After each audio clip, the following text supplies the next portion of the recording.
ಆಕಾಶವಾಣಿ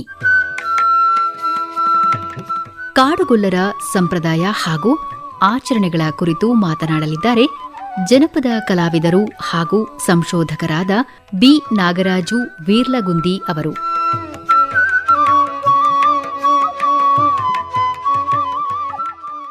ಮೊದಲನೆಯದೇವು ಮದನಾರಿ ವೀರನ ಮದುಗಾದ ಗುಡ್ಡಾದ ಕಲಬೀರ, ಮದುಗಾದ ಗುಡ್ಡಾದ ಕಲಬೀರ ಜುಂಜಪ್ಪನ ಮೊದಲ ಸೊಲ್ಲಾಗೆ ನೆನೆದೆವು ಎನ್ನುವ ಸಾಂಸ್ಕೃತಿಕ ವೀರರನ್ನು ನೆನೆಯುವ ಮೂಲಕ ಕಾಡುಗೊಲ್ಲರ ಆಚರಣೆಗಳು ಪ್ರಾರಂಭವಾಗುತ್ತವೆ.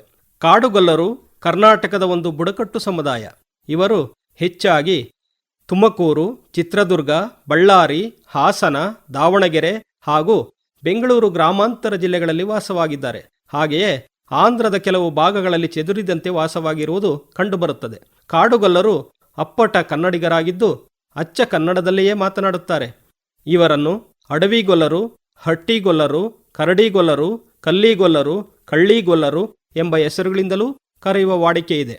ಗೊಲ್ಲ ಎಂದರೆ ಗೌಳಿಗ, ಗೋವಾಳ, ಗೋಪಾಲ, ಪಶುಪಾಲಕ ಎಂದೆಲ್ಲ ಅರ್ಥೈಸಬಹುದು.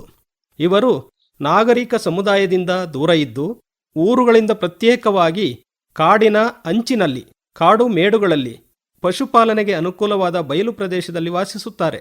ಇವರ ಸಾಂಸ್ಕೃತಿಕ ಬದುಕು ರೂಪಿತವಾಗುವುದು ಕಾಡಿನಿಂದಲೇ. ಕಾಡಿನಲ್ಲಿ ವಾಸಿಸುತ್ತಿರುವುದರಿಂದ ಬುಡಕಟ್ಟಿನ ಸಂಪ್ರದಾಯ ನಂಬಿಕೆಗಳನ್ನು ಕಾಣಬಹುದು. ಕಾಡುಗೊಲ್ಲರು ಬೆಳಗೂ ಬೈಗೂ ನಿಸರ್ಗದ ಮಡಿಲಲ್ಲಿ ಬೆಳೆದವರು.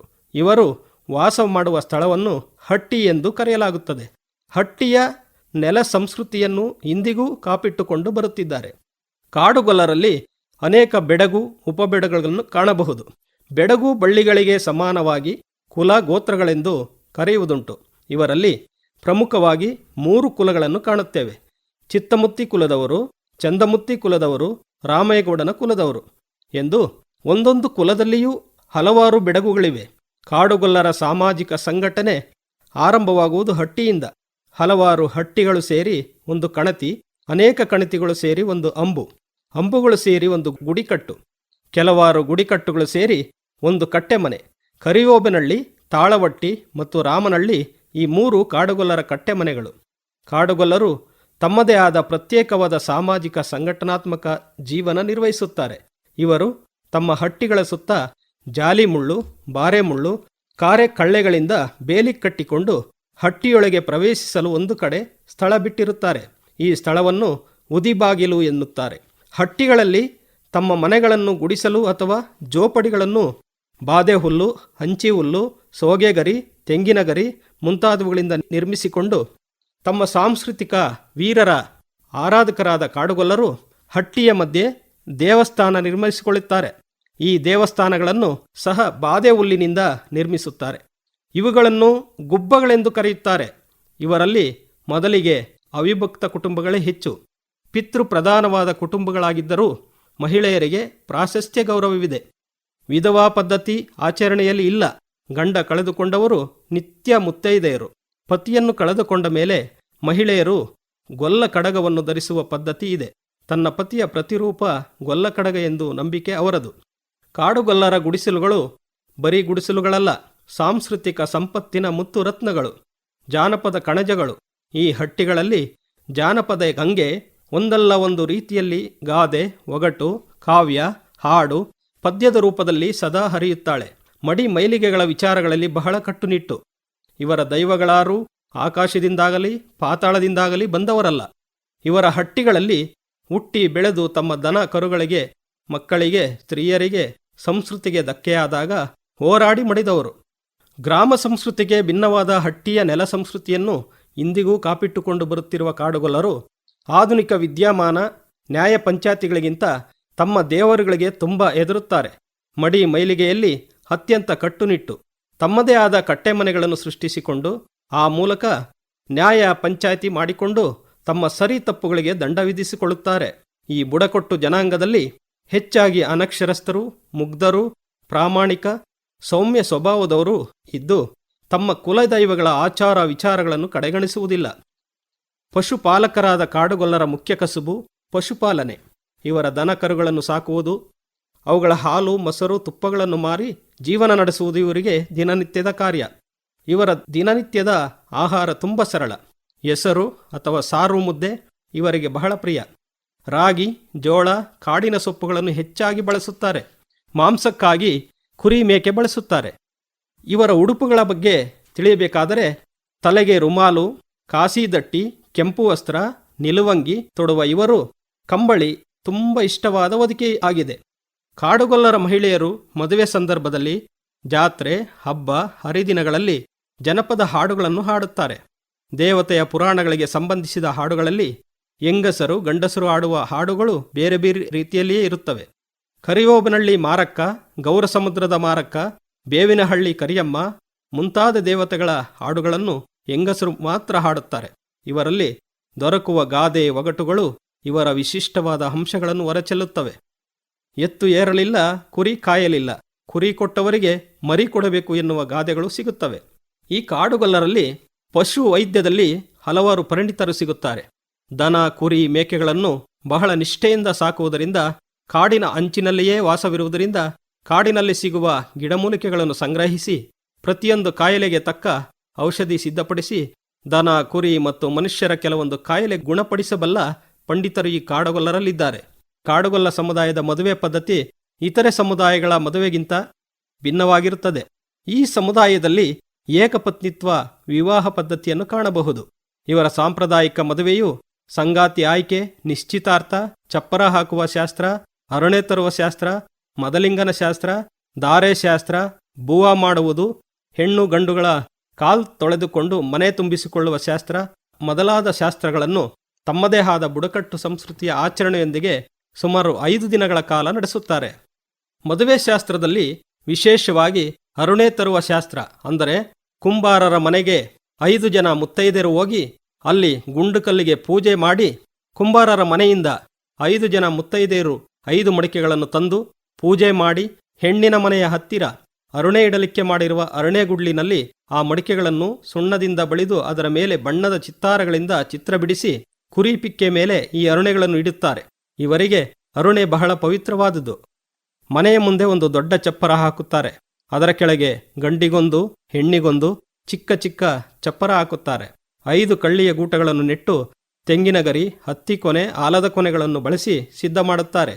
ಪ್ರಥಮ ಶಾಸ್ತ್ರದ ದಿನ ಗಂಡು ಮತ್ತು ಹೆಣ್ಣಿಗೆ ಅವರ ಗುಡಿಕಟ್ಟುಗಳ ಗುಡಿಗಳಲ್ಲಿ ಹಾಲಸ್ತ ಶಾಸ್ತ್ರ ಮಾಡುತ್ತಾರೆ. ಕೆಲವರು ಹುತ್ತಕ್ಕೆ ಪೂಜೆ ಮಾಡುವ ಶಾಸ್ತ್ರವೂ ಇದೆ. ಗುಡಿಕಟ್ಟಿಗೆ ಸೇರಿದ ಯಜಮಾನ, ಪೂಜಾರರು, ದಳವಾಯಿ, ಅಣ್ಣ ತಮ್ಮಂದಿರು, ನೆಂಟರಿಷ್ಟರು ಸೇರಿ ಈ ಹಾಲಸ್ತ ಶಾಸ್ತ್ರ ಮಾಡುತ್ತಾರೆ. ಈ ಸಂದರ್ಭದಲ್ಲಿ ಹೆಂಗಸರು ಕಳಸ ಹೂಡುವ, ಹಸೆ ಬರೆಯುವ, ಹಾಲಸ್ತ ಮಾಡುವ, ಗಂಡನ್ನು ಕರೆತರುವ, ಹೆಣ್ಣನ್ನು ಕರೆತರುವ, ಧಾರೆ ಮುಹೂರ್ತದ ಮತ್ತು ಗಂಡು ಹೆಣ್ಣಿನ ಕಾಲ್ ತೊಳೆದು ಮನೆ ತುಂಬಿಸುವ ಶಾಸ್ತ್ರ ಇವುಗಳ ಬಗ್ಗೆ ಎಲ್ಲ ಸಂದರ್ಭದ ಹಾಡುಗಳನ್ನು ಹಾಡುತ್ತಿರುತ್ತಾರೆ. ಗುಡಿಕಟ್ಟಿನ ಪೂಜಾರರೇ ಧಾರೆಶಾಸ್ತ್ರ ಮಾಡುವ ಪದ್ಧತಿ ಈಗಲೂ ಆಚರಣೆಯಲ್ಲಿದೆ. ಶಿಷ್ಟ ಸಾಹಿತ್ಯದಲ್ಲಿ ಹೇಗೆ ಮಹಾಕಾವ್ಯಗಳಿವೆಯೋ ಹಾಗೆ ಜನಪದ ಸಾಹಿತ್ಯದಲ್ಲಿಯೂ ಸಹ ಅಲಿಖಿತ ಸಂಪ್ರದಾಯದ ಮೌಖಿಕ ಮಹಾಕಾವ್ಯಗಳನ್ನು ಕಾಣಬಹುದು. ಅನಕ್ಷರಸ್ಥ ಕುಕ್ಷಿಗಳೇ ಈ ಮಹಾಕಾವ್ಯಗಳ ನಿಜವಾದ ಕರ್ತೃಗಳು. ಪಶುಪಾಲಕ ಪರಂಪರೆಯ ಕಾಡುಗೊಲ್ಲರ ಸಮುದಾಯದಲ್ಲಿ ಜುಂಜಪ್ಪನ ಕಾವ್ಯ ಮಹಾಕಾವ್ಯವಾಗಿದೆ. 7 ರಾತ್ರಿಗಳು ಹಾಡುವ ಈ ಮಹಾಕಾವ್ಯಗಳು ಅಲೆಮಾರಿ ಬದುಕಿನ ಪಶುಪಾಲಕ ಸಂಸ್ಕೃತಿಯ 7 ಬೀಳುಗಳ ದಟ್ಟ ಚಿತ್ರಣವನ್ನು ಒಳಗೊಂಡಿವೆ. ಈ ಕಾವ್ಯಗಳು ರತ್ನಕೋಶಗಳಾಗಿವೆ.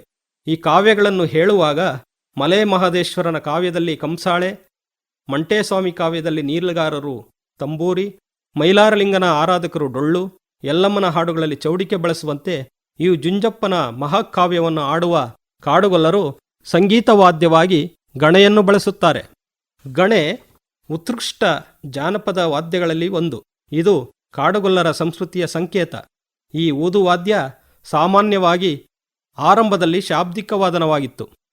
ಗೋ ರಕ್ಷಣೆಗಾಗಿ ಕಾಡು ಪ್ರಾಣಿಗಳಾದ ಚಿರತೆ, ತೋಳ, ಹುಲಿಗಳಿಂದ ಹಸು, ದನ, ಕರುಗಳ ರಕ್ಷಣೆಗಾಗಿ ಈ ಗಣೆಯನ್ನು ಶಾಬ್ದಿಕ ವಾದ್ಯವಾಗಿ ಬಳಸುತ್ತಿದ್ದರು. ಈ ವಾದ್ಯ ಸೌಮ್ಯ, ಪ್ರಾಮಾಣಿಕ, ಮೆಲುದನಿಯ, ಮೋಹಕ ಮತ್ತು ನಿಧಾನವಾದ ಒಂದು ಸಂಗೀತ ವಾದ್ಯ. ಭಾರತ ಸಂಸ್ಕೃತಿಯಲ್ಲಿಯೇ ಇಷ್ಟೊಂದು ಶ್ರಮಸಾಧ್ಯಕವಾದ ವಾದನ ಮತ್ತೊಂದಿಲ್ಲ. ಒಂದು ಮಾರುದ್ದದ ಗಣೆಗೆ ಉಸಿರಿನಿಂದ ಊದುತ್ತಾ ಮಹಾಕಾವ್ಯ ಆಡುವವನಿಗೆ ಮಧ್ಯೆ ಮಧ್ಯೆ ಕಾಲಾವಕಾಶ ಮಾಡಿಕೊಡುತ್ತಾ ಶ್ರುತಿ ವಾದನವಾಗಿ ಕಾರ್ಯನಿರ್ವಹಿಸುತ್ತದೆ. ಕರಿ ಕಂಬಳಿಯ ಗದ್ದಿಗೆ ಮೇಲೆ ಈ ಗಣೆಯನ್ನು ಇಟ್ಟರೆ ದೇವರೇ ಬಂದು ಕುಳಿತಿದ್ದಾನೆ ಎನ್ನುವ ಭಾವನೆ ಈ ಕಾಡುಗೊಲ್ಲರಲ್ಲಿದೆ. ಕಾಡುಗೊಲ್ಲರಲ್ಲಿ ವಿಶೇಷವಾಗಿ ಆಲೊಯ್ಯುವ ಹಬ್ಬದ ಆಚರಣೆ ಕಾಣುತ್ತೇವೆ. ಅರೆ ಅಲೆಮಾರಿಗಳಾದ ಇವರು ವರ್ಷಕ್ಕೆ ಒಮ್ಮೆ ದೀಪಾವಳಿ ಸಮಯದಲ್ಲಿ ತಮ್ಮ ಗುಡಿಕಟ್ಟುಗಳಲ್ಲಿ ಯಜಮಾನ, ಪೂಜಾರಿ, ದಳವಾಯಿ, ಅಣ್ಣ ತಮ್ಮಂದಿರು, ನೆಂಟ್ರಿಷ್ಟ್ರು, ಬಂಧು ಬಾಂಧವರು ಸೇರಿ ಹಬ್ಬದ ದಿನವನ್ನು ನಿಗದಿ ಮಾಡಿ ನಿಗದಿತ ದಿನದಂದು ಮೇಲ್ಕಂಡ ಎಲ್ಲರೂ ಸೇರಿ ದೇವರ ಗುಡಿಯ ಆವರಣದಲ್ಲಿ ಸಗಣಿಯಿಂದ ಕಟ್ಟೆ ಕಟ್ಟಿ ಆ ಕಟ್ಟೆಗೆ ರಾಗಿ ತೆನೆ, ಸಜ್ಜೆ ತೆನೆ, ಜೋಳದ ತೆನೆಗಳು ಹಾಗೂ ಹೂಗಳಿಂದ ಸಿಂಗರಿಸಿ ಮೀಸಲು ಹಾಲನ್ನು ತಂದು ಎಲ್ಲರೂ ಸೇರಿ ಹಾಲು ಒಯ್ದು ಕೂಡಿ ಬಾಳುವ ಸಂಕೇತವಾಗಿ ಈ ಹಬ್ಬ ಆಚರಿಸುತ್ತಾರೆ. ಆ ದಿನ ಸಂಜೆ ಗುಡಿಯಲ್ಲಿರುವ ವೀರಗಾರರಾದ ಜುಂಜಪ್ಪ, ಎತ್ತಪ್ಪ, ಸಿದ್ದಪ್ಪ, ತಿಮ್ಮಪ್ಪ, ಚಿತ್ತಯ್ಯ ಮೊದಲಾದ ದೇವರುಗಳನ್ನು ಹಾವಿನ ಗೂಡಿಗೆ ಎಂದು ಊರ ಹೊರಗೆ ಹೋಗಿ ಒಂದು ಸ್ಥಳದಲ್ಲಿ ಸುತ್ತಲೂ ಕಳ್ಳೆಯಿಂದ ಬೇಲಿ ಹಾಕಿ ದೇವರನ್ನು ಕೂರಿಸಿ ದನ, ಕರು, ಕುರಿ, ಮೇಕೆಗಳನ್ನು ಆ ದೇವರ ಸುತ್ತಲೂ ತಿರುಗಿಸುವ ಪದ್ಧತಿ ಇದೆ. ಇದನ್ನು ಕುರಿ ಕರೆಯುವುದು ಎನ್ನುತ್ತಾರೆ. ನಂತರ ರಾತ್ರಿ ಹಟ್ಟಿಯ ಒಳಗೆ ಈ ವೀರಗಾರ ದೇವರುಗಳ ಮೆರವಣಿಗೆ ಅರೆಯ ಸದ್ದಿಗೆ ಯಾಳಪದ ಹಾಡುತ್ತಾ ಕೇಕೆ ಹಾಕುತ್ತಾ ಸಂಭ್ರಮಿಸಿ ಕುಣಿತ ಮಾಡುತ್ತಾರೆ. ಈ ದೇವರ ಉತ್ಸವದಲ್ಲಿ ಕಾಡುಗೊಲ್ಲರು ವಿಶೇಷವಾಗಿ ಮಣೇವು ಕುಣಿತ ಪ್ರಸ್ತುತಪಡಿಸುತ್ತಾರೆ. ಈ ಮಣೇವು ಕುಣಿತದಲ್ಲಿ ವಿವಿಧ ಬಗೆಯ ಕುಣಿತಗಳನ್ನು ಮಾಡುತ್ತಾರೆ. 1 ಬಾಗಿನ ಕುಣಿತ, 2 ಬಾಗಿನ ಕುಣಿತ, ಕತ್ತರಿ ಮಣೇವು ಕುಣಿಯುತ್ತಾ ಸಂಭ್ರಮಿಸುತ್ತಾರೆ. ಕೋಲಾಟ ಕಾಡುಗೊಲ್ಲರ ವಿಶೇಷವಾದ ಕಲೆ. ಹಬ್ಬ ಹರಿದಿನಗಳಲ್ಲಿ ಈ ಕೋಲಾಟ ಕಲೆಯನ್ನು ಪ್ರದರ್ಶನ ಮಾಡುತ್ತಾರೆ. ಕೋಲಾಟ ಒಬ್ಬನಿಗೆ ಮತ್ತೊಬ್ಬ ಸುತ್ತು ಹೊಡೆಯುತ್ತಾ ಹಾಡುವುದು, ಗುಂಪಿನಲ್ಲಿ ಚೆದುರಿದಂತೆ ನಿಂತು ಹೊರಗಿನವರು ಒಳಗೂ ಒಳಗಿನವರು ಹೊರಗೂ ಕೋಲನ್ನು ಕೊಡುವುದು, ಕುಕ್ಕರ್ಗಲ್ನಲ್ಲಿ ಕುಳಿತು ಕಪ್ಪೆಗಳಂತೆ ಕುಪ್ಪಳಿಸುತ್ತಾ ಕೋಲು ಕೊಡುವುದು, ಬೆನ್ನೆ ಹಿಂದೆಯಿಂದ ಕೋಲು ಕೊಡುವುದು, ಹೀಗೆ 1 ಹೆಜ್ಜೆ, 2 ಹೆಜ್ಜೆ, ತಾಳಗಟ್ಟಿಗೆ, ಕೋಪು, 1 ಬಾಗು, 2 ಬಾಗು, ಜೋಡು ಬಾಗು, ಜಡೇಕೋಲು, ಸುತ್ಕೋಲು, ದಾಟ್ಕೋಲು, ತೂಗುಕೋಲು, ಸಾಲುಕೋಲು, ಗೆಜ್ಜೆಕೋಲು ಮೊದಲಾದವುಗಳನ್ನು ಕಾಣುತ್ತೇವೆ. ಕಾಡುಗೊಲ್ಲರಲ್ಲಿ ಮರಣ ಹೊಂದಿದಾಗ ಮಣ್ಣು ಮಾಡುವ ಪದ್ಧತಿ ಹೆಚ್ಚಾಗಿ ಕಂಡುಬರುತ್ತದೆ. ಹಿರಿಯರ ಪೂಜೆಯನ್ನು ಯುಗಾದಿ ಹಬ್ಬದಲ್ಲಿ ಆಚರಿಸುವ ಪದ್ಧತಿಯನ್ನು ಕಾಣುತ್ತೇವೆ. ಕಾಡುಗೊಲ್ಲರಲ್ಲಿ ತಿಥಿಯನ್ನು ಗುಡಿಕಟ್ಟಿನ ಎಲ್ಲ ಪೂಜಾರಿ ಯಜಮಾನರು ಸೇರಿ ಒಂದು ನಿಗದಿತ ದಿನದಲ್ಲಿ 3 ವರ್ಷ ಅಥವಾ 5 ವರ್ಷಕ್ಕೊಮ್ಮೆ ಮಾಡುವ ಪದ್ಧತಿ ಇದೆ. ಇದನ್ನು ದೇವರ ಗುಡಿಯ ಆವರಣದ ಮುಂಭಾಗ ಕಾರ್ಯ ಅಥವಾ ಕಾರ್ಯವು ಎಂದು ಮಾಡುತ್ತಾರೆ. ಈ ಕಾರ್ಯದ ಪೂಜೆಯನ್ನು ತಿಥಿ ಮಾದರಿಯಲ್ಲಿ ಕಾಡುಗೊಲ್ಲರಲ್ಲಿ ಕಮರು ಪೂಜಾರಿ ಎಂದು ನೇಮಿಸುವವರು ನಿರ್ವಹಿಸುತ್ತಾರೆ. ಹಸಿರು ಚಪ್ಪರ ನಿರ್ಮಿಸಿ ಆ ಚಪ್ಪರದ ಸುತ್ತ ಸೊಪ್ಪಿನಿಂದ ಮರೆ ಅಥವಾ ತೆರೆ ಕಟ್ಟಿ ಯಾರಿಗೂ ಕಾಣದಂತೆ ಈ ಹಿಂದೆ ಮಾಡಿದ ಕಾರ್ಯವಿಂದ ಈ ದಿನಾಂಕದವರೆಗೆ ಯಾರ್ಯಾರ ಮನೆಯಲ್ಲಿ ಮರಣ ಹೊಂದಿರುತ್ತಾರೋ ಆ ಮನೆಯಿಂದ ಒಂದು ಕಲ್ಲನ್ನು ತಂದು ಆ ಕಲ್ಲು ಅಥವಾ ಬೊಮ್ಮಪ್ಪಗಳಿಗೆ ಪೂಜೆ ಮಾಡಿಸಿಕೊಂಡು ಹೋಗುತ್ತಾರೆ. ಹೀಗೆ ಪ್ರಸ್ತುತ ಕಾಡುಗೊಲ್ಲ ಸಮುದಾಯದಲ್ಲಿ ಬದಲಾವಣೆಯ ಗಾಳಿ ಬೀಸಿದೆ. ತಂತ್ರಜ್ಞಾನದ ಪ್ರಭಾವದಿಂದ ಆಧುನಿಕತೆಯತ್ತ ವಾಲುತ್ತಿದ್ದಾರೆ. ಕೆಲವು ಬದಲಾವಣೆಗಳ ನಡುವೆಯೇ ಬದುಕಿನ ಬಂಡಿ ಸಾಗಿಸುತ್ತಿದ್ದಾರೆ. ಶಿಕ್ಷಣ, ಉದ್ಯೋಗದ ನಿಮಿತ್ತ ನಗರಾವಲಂಬನೆ ಸಾಮಾನ್ಯವಾಗುತ್ತಿದೆ. ಆದರೂ ತನ್ನ ಮೂಲ ಸ್ವರೂಪ ಸಂಪೂರ್ಣವಾಗಿ ಬಿಟ್ಟುಕೊಡದೆ ಅನಿವಾರ್ಯವೆಂಬಂತೆ ಆಧುನಿಕ ವ್ಯವಸ್ಥೆಗೆ ಒಗ್ಗಿಕೊಳ್ಳುತ್ತಾ ತಮ್ಮ ವೈಶಿಷ್ಟ್ಯತೆಯನ್ನು ಉಳಿಸಿಕೊಂಡಿರುತ್ತಾರೆ.